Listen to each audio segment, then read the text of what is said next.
very much to the program director,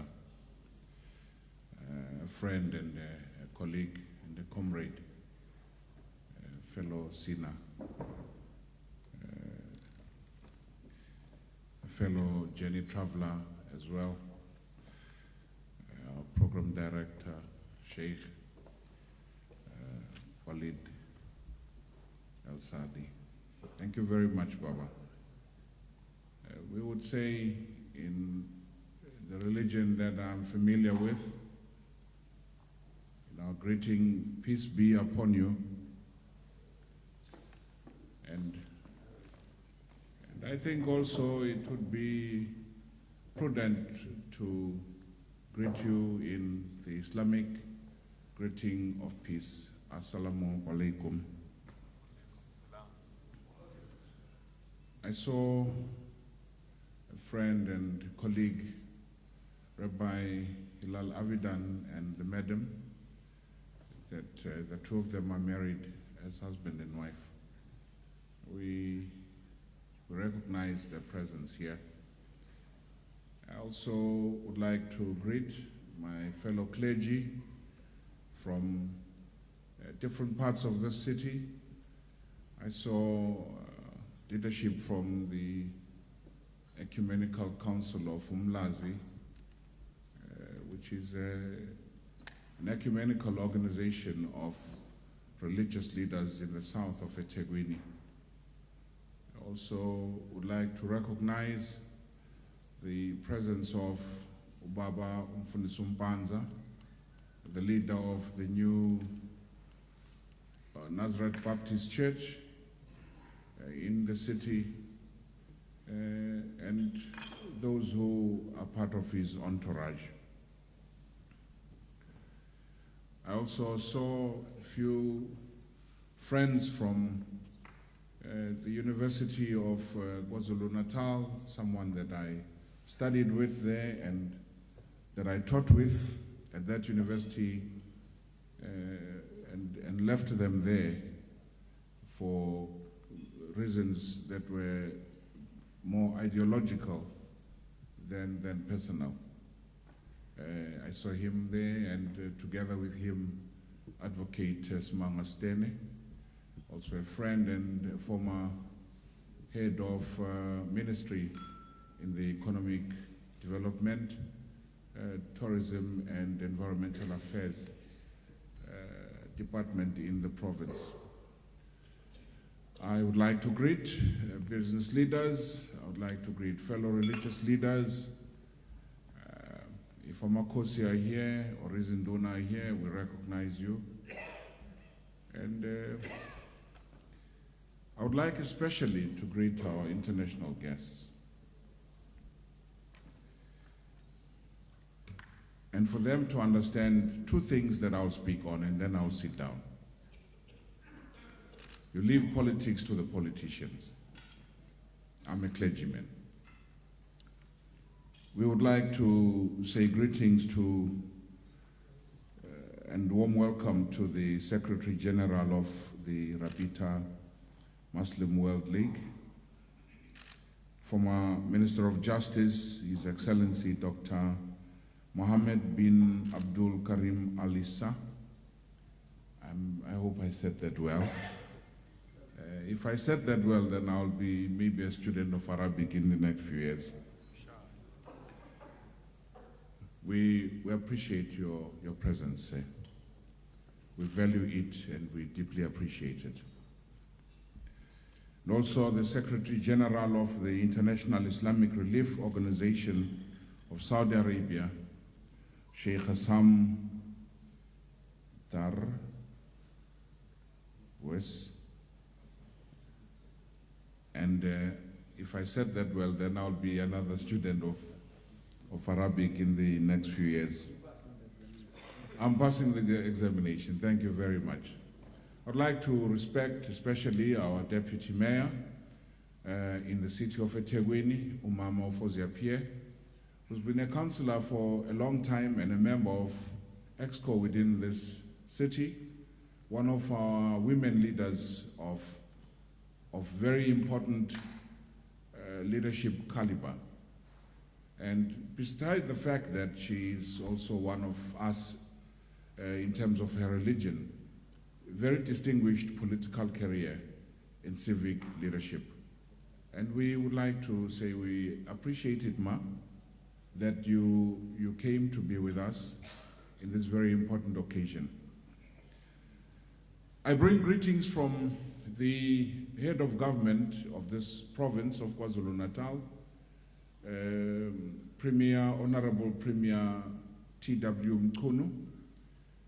He was scheduled to be with us. Something emergent came up and rerouted him away from the city. And on his behalf, I would like to wish you well during this evening and beyond. And he's sending his greetings to this gathering, to this esteemed and auspicious gathering. Secondly, I would like to say that to our international guests and to all of you, that it's now, for those that I've worked with, Rosa is one of them, but I've also had colleagues that I saw and identified from the Jamiatul Ulama KZN, the leadership there that I've worked with. From the Black Muslim League, I saw Maulana Hamza Mpele and those who are with him. And from the Sunni Jamiatul Ulama on Sparks Road. Those are colleagues and comrades that I've worked with from the Office of the Premier who've supported our programs. But prime amongst these, you see, Arosa stands out because Sheikh Walid has been part of our scheme of interfaith prayers within the government of KZN, within the provincial government of KZN. And now, in the past few months, perhaps a year to 18 months, Maulana Musam Kize has been part of that development as well. And Arosa, what we would like our international guests to pick up, because you now are a regional director, isn't it? You encompass South Africa and Zimbabwe, and you may go to other countries as well. But what we would like Arosa to underpin in terms of the programs of our partnership with them as the Office of the Premier is not to give someone the fish. It's fine to give somebody the fish, but it's much even better, it's much more prudent, it's much more lasting to teach them how to fish. And perhaps they may not even have the skill to fish, but are prepared to learn how to fish. And so they will need the rod, they will need the bait, they will need the weights, they will need the line, they will need the sinker, they will need the hooks. Teach them how to fish. That is human capital development. That's it. So you can do relief work when somebody's house has been broken down by rain or floods and so forth, or somebody is hungry for a period and you give them relief. But when you teach people how to live on their own without you, that is what we would appreciate. Human resource development and skills development and human capital development across the spectrum. When you do that as Arosa, we will not only clap the hands, we will join you. We will, if you dig, we will dig. If you pray, we will pray. It's very important to understand this, because many relief organizations come and offer aid. Aid is fine, but it's not enough, it's not adequate. It also begins to distort your power relations between those who are giving the aid and those who are receiving the aid. But when you teach people how to live on their own, and you teach them the skills, you show them the ocean, you show them the river from which to fish, that partnership is what we will value. And that's what I would like to leave with you, and nothing else. So that if we work around Arosa and deepen its ethos. The work that it has started from the time of Premier Ndebele, through Premier Mkize, through Premier Mkunu, and now another Premier Mkunu.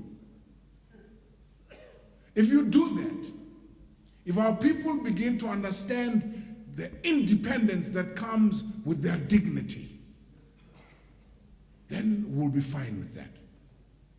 So I hear the story of food parcels, that's fine, we can deal with that. But teach the woman how to knit a jersey. Then she can sell the jersey during winter and make money to take her children to school. That is what we want. Teach the children, buy the school uniform, but buy the books. That will teach the child to value education because they have the book at home. They will begin to learn. What apartheid did was to hide things from us, black people. And most of the things they hid from us were in the book. So even the book that we read was damaging to our thinking. And if Arosa and the international partners we have here are going to invest in the education of a child, and a black child in particular, and the black child in the rural area in particular, then we can clap the hands. So I'm done. I'm finished.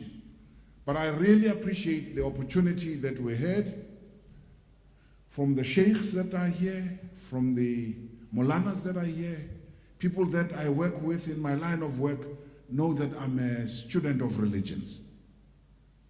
And I love learning every day beyond the food. Assalamu alaikum.